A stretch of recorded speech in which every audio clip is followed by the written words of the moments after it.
And we are back with another episode of Straight Out the Lou. As always, I'm Dylan, joined by Luke and Chris. And today, the Monday following the draft, we have NFL Draft Recap. We'll go over the winners and losers from this year's NFL Draft. And then, with the NHL season coming to a close, we'll go over our picks for the NHL Awards season. And then we'll wrap up here with a little recap of the MLB's first month of action, go over the power rankings and such. All right, guys, so draft recap here.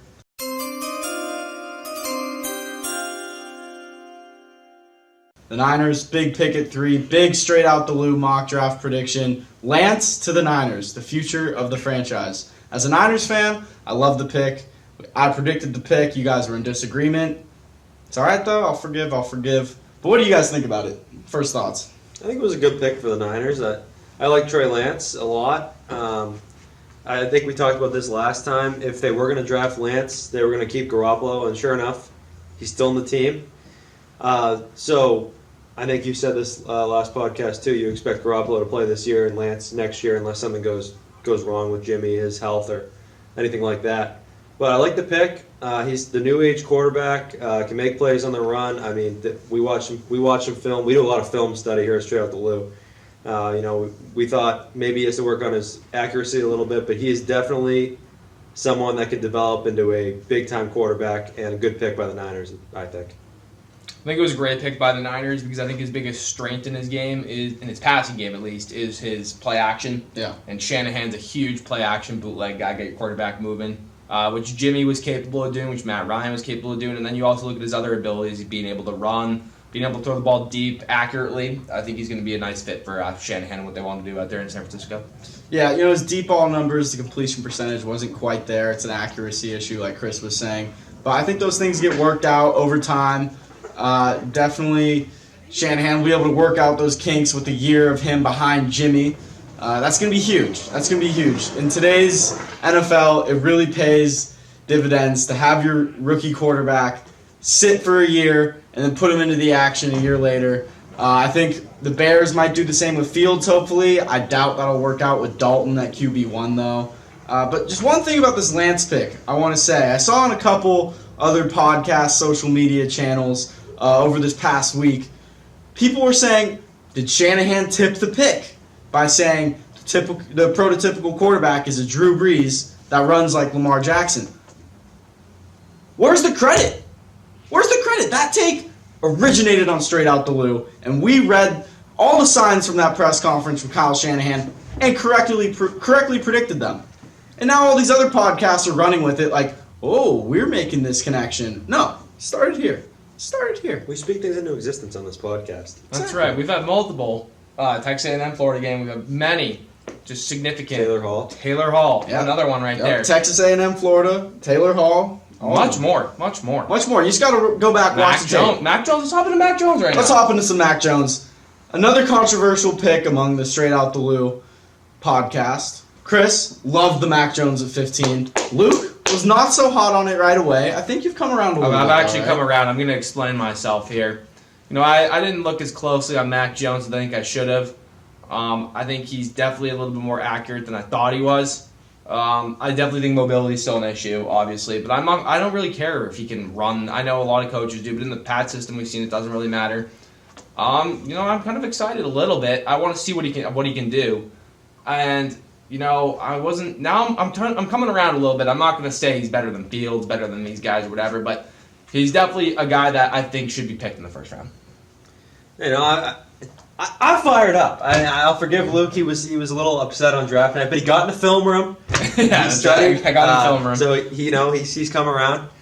Mac Jones, this guy can play, and I'm not going to say he's going to be Peyton Manning or anything, but if he can come in, be a game manager his first couple of years, work the tight ends, work the underneath stuff, and then develop into that elite passer like that Brady that we smartness. saw dude. Brady do. I'm not going to compare him to Tom Brady, Yeah. but that similar career Past path. quarterbacks that have same physical abilities. Kind of. Yeah, and we watched some of his highlights and some film. Again, we're in the film room as we always are here straight at the Lou when we're not filming.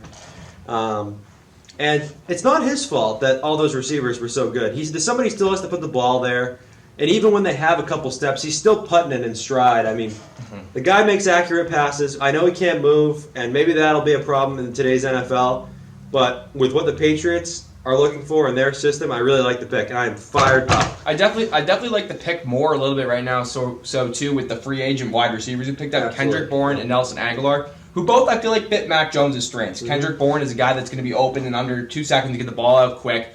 Aguilar can just run those quick slants, run those quick drags, and turn up for yak. So I like those receivers with him.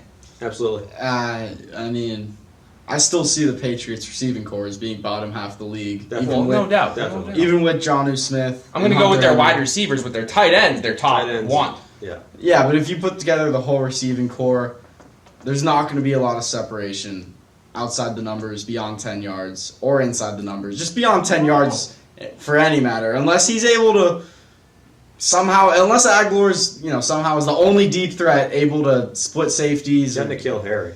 Oh, N'Keal Harry, of course. I don't know about that. I wouldn't go so far to say they're bottom half in the league. I would have to look at that first. They're definitely mid, at least mid, probably the highest, or at least mid. But they're not a bad team, especially once they establish the run game with Damian Harris and Sony Michel, who they didn't pick up his fifth-year option today.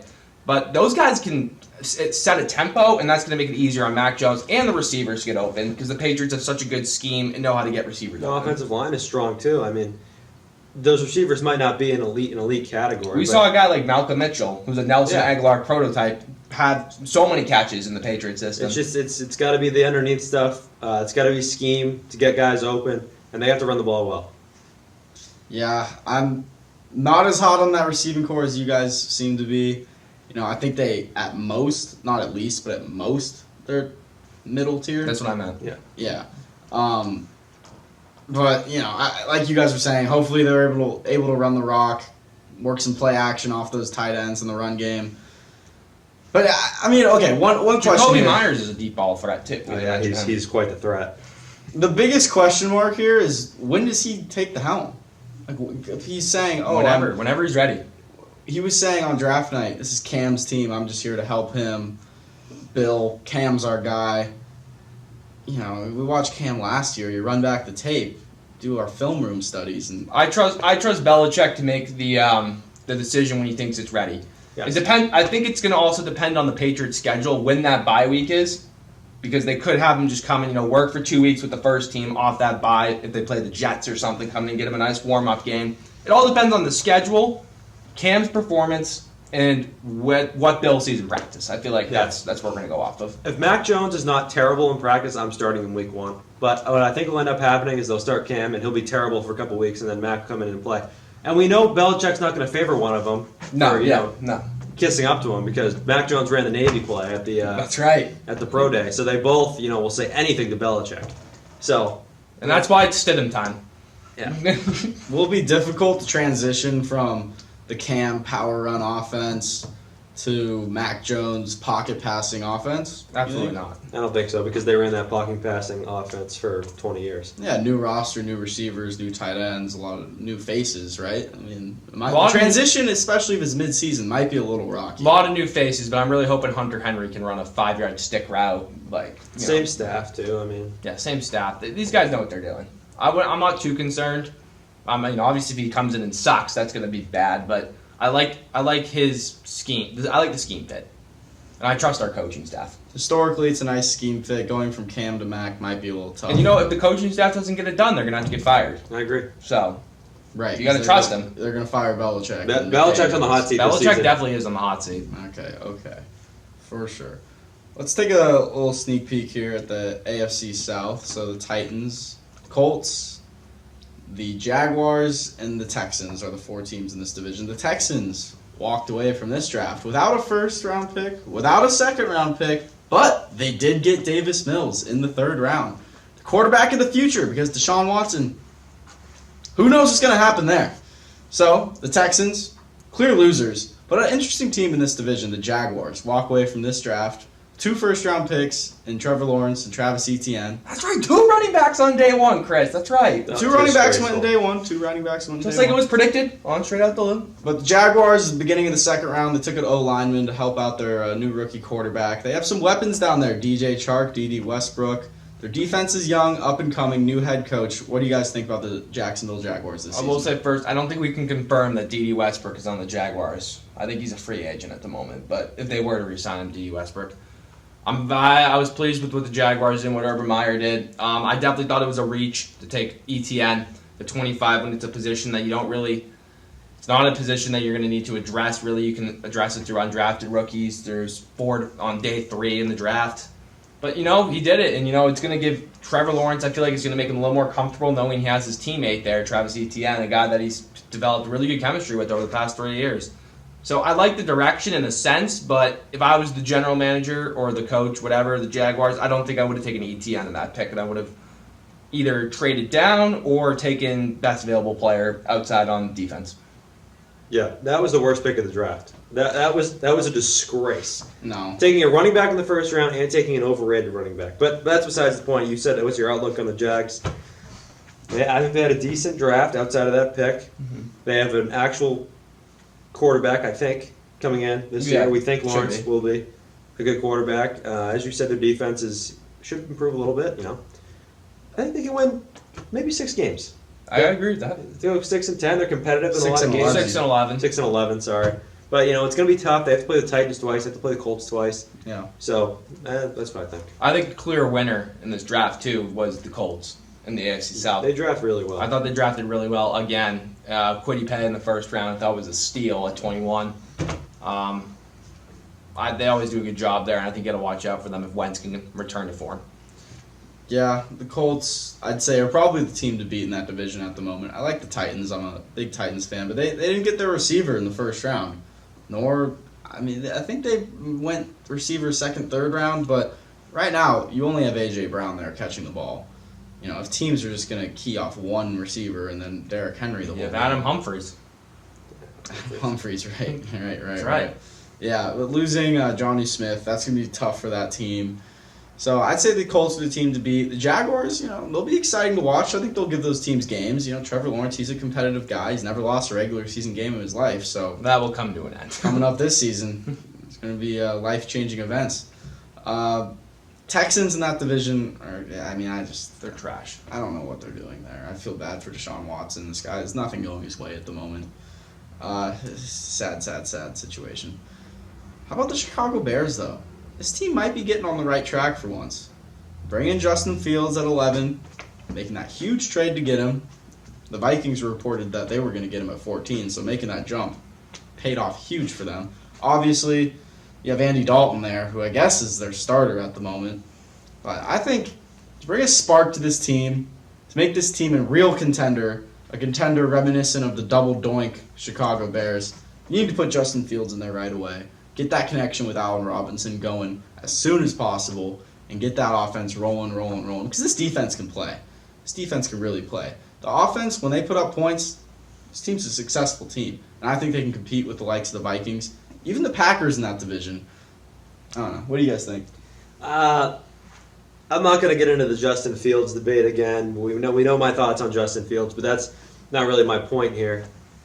One of the worst teams I think you can go to if you're a quarterback is the Chicago Bears. And I know they have a good roster, and their defense is good, their receivers are okay, but they have literally never had a good quarterback in their entire history. Chris, let me stop you there.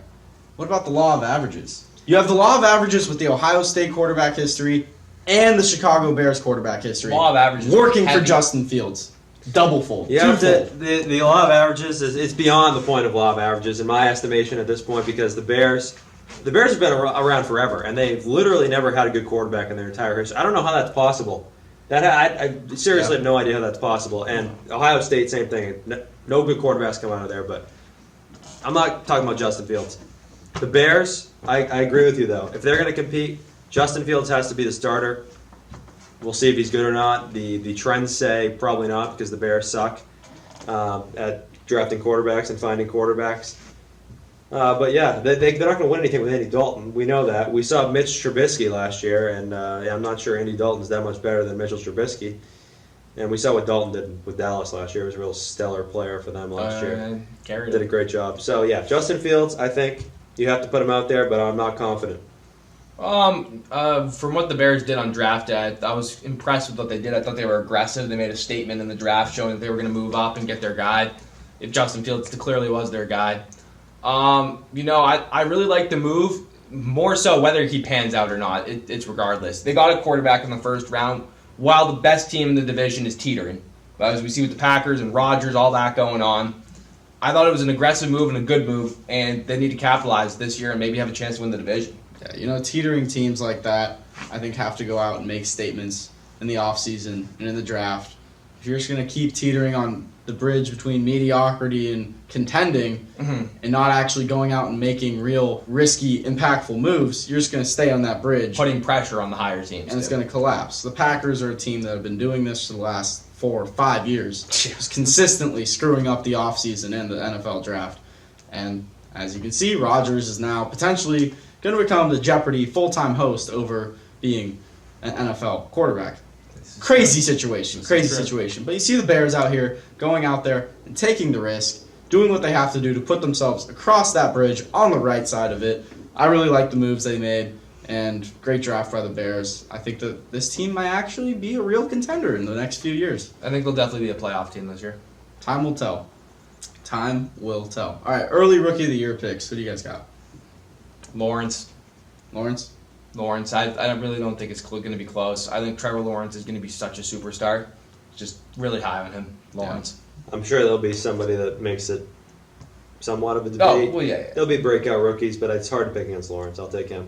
Yeah, I mean, I'm going to follow this trend of rookie receivers that have been getting the highlights in the spotlight recently, and I'm going to go Jamar Chase here. I think that the Burrow connection with Jamar Chase is going to be huge.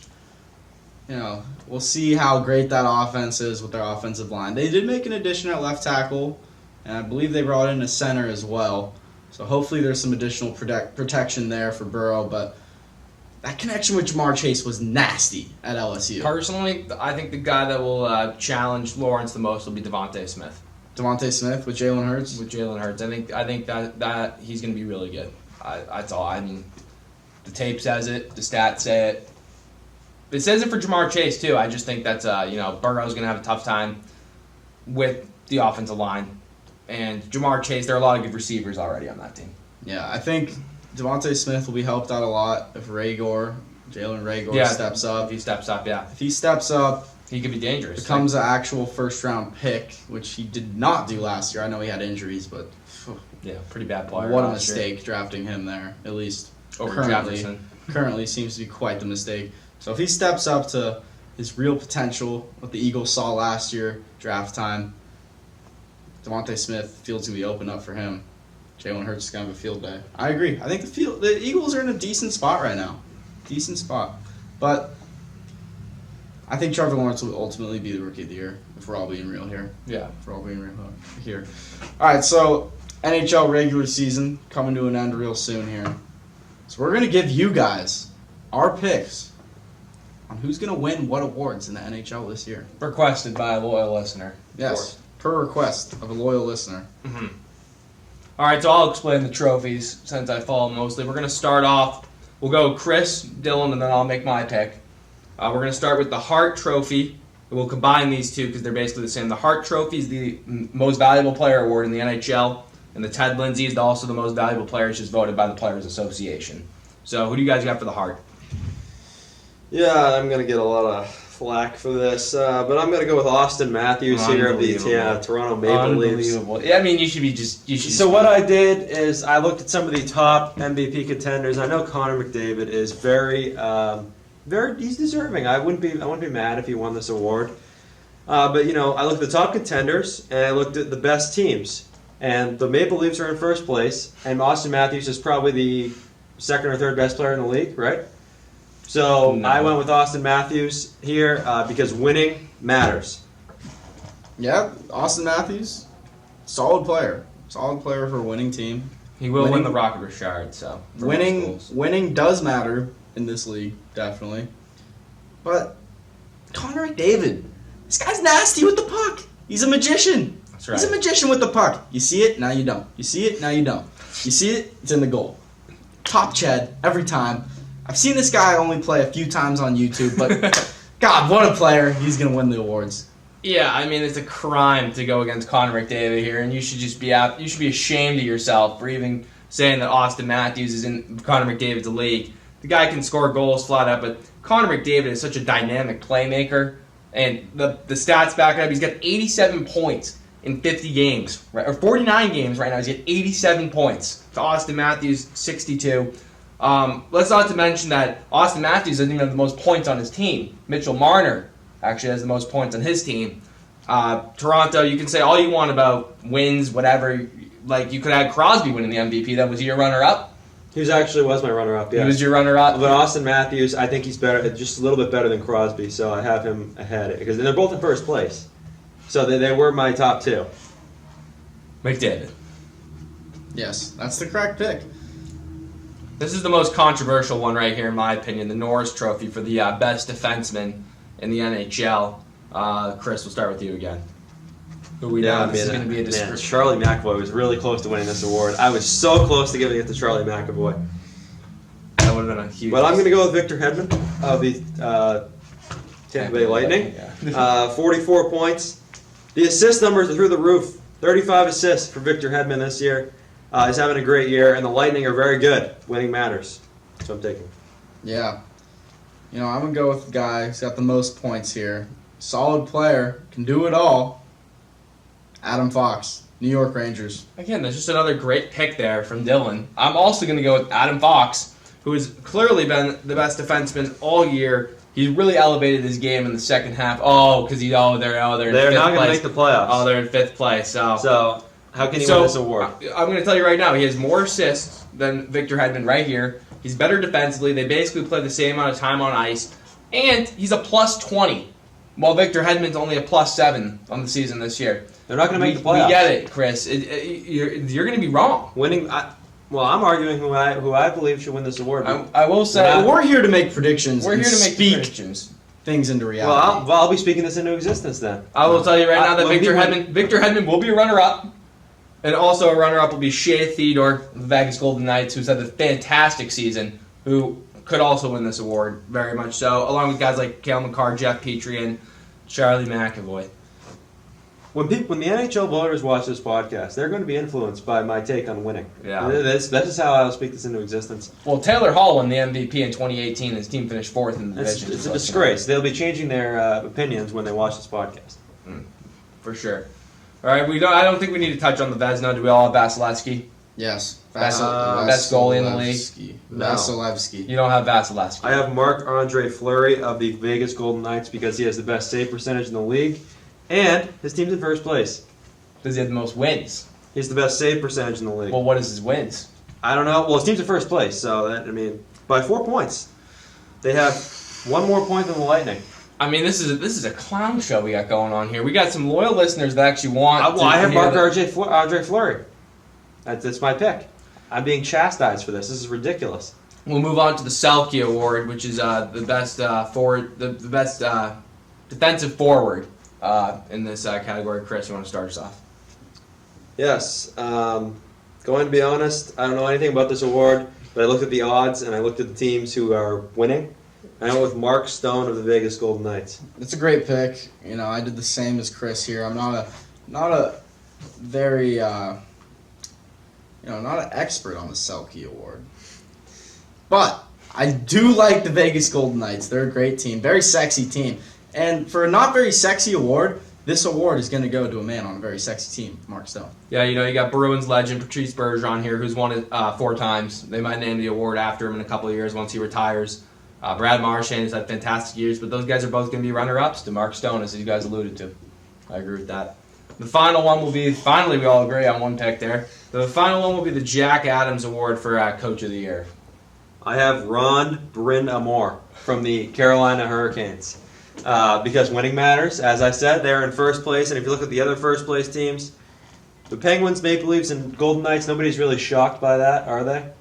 Yeah. By them being in first place? I would say so, yeah. And the Carolina, I mean, nobody really thought they'd finish ahead of Tampa Bay. No one really thought they'd finish ahead of Tampa Bay, no, but I mean, they're a really good team. The Panthers coach, too. He's probably on that list, but I forgot his name. He could win this. We do not have Joel Quenneville on the Yes, list. Joel Quenneville, my runner-up. Okay. Yeah, I take a look at all these head coaches in the league. Coaching hockey, it's a lot of scheme stuff, a lot of getting guys in the right places at the right times. This Hurricanes team, they're in a tough division. You got the Lightning there. They're actually in the easiest division in hockey. Better division than the Bruins. A better division than the Bruins, obviously. I mean, the Bruins can't pass the puck, and they're about to make the playoffs. And they've beaten the Hurricanes 8-1 in the last 2 series they played them in the playoffs. Different years. You take into Law of account averages is you gonna take, kill all you take averages. into account what it takes to be a great head coach in the NHL. And Rod Brind'Amour checks every single box. Couldn't agree more. Yeah, he looked real good in the playoffs last year. I'm going to go with a BC High alum. I'm going to go with Mike Sullivan of the Pittsburgh Penguins. This team's in first place. This team had no business even being in the playoffs this year. People were really down on it after the first 2 weeks. Their GM quit the job. They were in 6th, 7th place to start the year. Mike Sullivan's really turned this team around, leaning on guys like veterans like Sidney Crosby and Evgeny Malkin who picked up their games. I think this is going to go to a BC High legend, Mike Sullivan. Yeah, so that'll do it for our NHL Awards. You look mad about that, That's a Chris. respectable pick, but it's going to be Ron Brind'Amour. Rod Brind'Amour is lethal. Yes. Lethal. That's what word I would use. Next segment here, we got our MLB recap of the month of April. An eventful month. The Yankees stink, but the Giants and Red Sox, very good teams so far. Very good teams. The Giants come in today as the 8th best team in the MLB according to MLB.com's power rankings. And the Red Sox, all the way up at number 2, despite not having a better record than the Giants. Yeah, well, I think you take a look at what the Red Sox did this past weekend. Losing 3 out of 4 to Texas was really bad series. But it was clearly on their bullpen. And, I think this team is really well balanced. They got guys that can plug in multiple positions. JD Martinez is back into his elite form, Chris, as we've seen throughout the beginning of the first month. Just a balanced team so far from what I've seen. Good pitching. Bottom 4 or 5 guys, Pivetta and Perez, have been pretty dynamic so far. I'm happy with this team right now. I think 2 is a little generous in the power rankings, but I think they're definitely top 5. Yeah, the Red Sox were underrated coming into the season, and now they're overrated, I think. Yeah, they are overrated. They're definitely overrated. 3 out of 4 to the Rangers. Absolutely unacceptable performance this weekend from the Red Sox. This bullpen is awful. Yeah, we've been here before. Barnes, shockingly, Matt Barnes has been the only one that's been reliable. Oh, I Maybe know. Garrett Whitlock. Yeah. Ottavino needs to be DFA'd. He's terrible. This bullpen is a disgrace to watch, and this series this weekend was a disgrace to watch. It was awful. This team should be ashamed of itself for losing 3 out of the 4 to the Texas Rangers. Yeah, it sounds like a similar situation to the Giants. Terrible bullpen, solid lineup, good starting pitching. Giants, though, just can't get it done when it comes to the 9th inning and beyond. They've had a lot of extra inning games this season so far. I think at least a few. And it seems like every time they're out there, they're blowing a lead with their closer in the 9th inning or a reliever, and they just can't finish because there's nobody in the bullpen who's able to throw strikes and get outs at the same time. And that's the name of the game. They just traded their best pitcher. Yes, Wandy Peralta was traded for Tauchman, not a wide receiver, an outfielder. That's correct. From the New York Yankees, who hit a jack in yesterday's win over the Padres. A great win, 7-1 win. So I like that trade. Get that high sock, ball throwing piece of out of the bullpen. Bring in a guy who can make an impact right away in Mr. Tauchman. It's a great trade. Giants are looking real good. That dude they got, president of the team, making all these moves, Aziz or Azid, I don't know, whatever his name is. He's a wizard. Clearly a wizard. This team is winning with a bunch of old guys and a bunch of nobodies, and everybody is going to be a free agent either at the end of this season or at the end of next season, and they're going to make some big splashes in free agency, and they're going to be a contender in the next few years. You know what I want to touch on the MLB? Last time we talked about the MLB, I was clowned for my AL West prediction. The gritty Oakland A's are back after starting 0-6, was it, or 1-7? The Oakland A's are back and leading the division in the AL West. I'm very pleased as the Astros have fallen off. That's going to be a battle for the rest of the year. But love that so far. It's been fantastic. So, these power rankings, I look at them, and I see the Astros at 5, right? Yeah. Then I see the A's not Not included there. in the top 10. And I see the Royals there. What is going on here, MLB? We need to figure this out. Well, Again. I think they're looking at the run differential here. The A's are -6 and the Astros are +32. Well, the A's did have That'll do it. they did have a slow start to the season, but wins are all that matter. The wins are all that matter. And the Yankees still suck, which is fantastic. You know, they're turning it around. I think my pick of them They got to play the Tigers. So I think they got my Mickey pick. Mouse I think series. my pick of them being in the World Series is still very legitimate. They're a 500 team at the moment. They're turning things around, heading in the right direction. Look for Aaron Judge to wake that bat up, get back in the MVP conversation here this month. You know, the month of May, I feel like is always an Aaron Judge month. So Yeah, not One October. more word here. Just back to the Red Sox real quick. I'm looking at this division. They had a great chance to expand their lead in this division Oh, over absolutely. the weekend. And now they're tied in the loss column with the Blue Jays, who have a better run differential than them, by the way. And I'm now. I mean, this has just happened over the course of the weekend. I know I'm a little bit up and down on my team, just a tad. But I'm way down on this team now. I am predicting them to finish 4th in this division. I'm completely done with this team until they make a move in the bullpen, because every night the starters will give you 6 solid innings, and you go to the bullpen and they blow the game. That's just going to keep happening because these pitchers are not good. They got lucky in the first few weeks because they pitched. I don't know how they pitched well. A couple of them pitched well. They have no business pitching well. And the offense has bailed them out, but that's not going to happen every night. I'm already getting sick of it. Listen, Just a weekend. Listen, we'll be back here next week, though. We got a Mickey Mouse week. We do have a Mickey Mouse week. So hopefully the Red Sox can take care of business this week. Take 6 out of 7, maybe 5 out of 7. Hopefully at least 5 out of 7.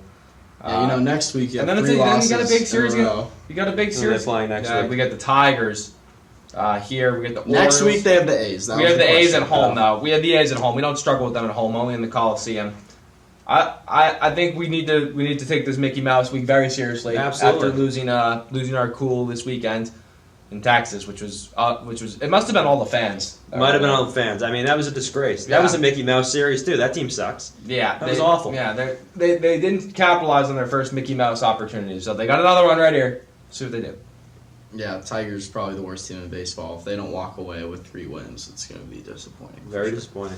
Very disappointing. One last thing I want to touch on before we wrap things up here. I forgot to mention it in the NFL draft segment. Mm-hmm. What are the Denver Broncos doing?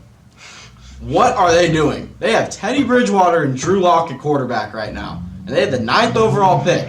And they took a DB. What are they doing? They must be preparing for Rodgers. I have no idea. I thought they were going to take Jones or Fields. I can't believe they didn't take quarterback. Maybe Luke's right. They might have been in the Rodgers thing, and I don't know. We don't know. Good question. I don't know what they're doing. They should be taking a quarterback. Yeah. What I've heard from people involved in all the Rodgers controversy, specifically John Lynch, is that he picked up the phone to call the Green Bay front office, and 5 seconds later he was putting it down because they told him no. And no by any means.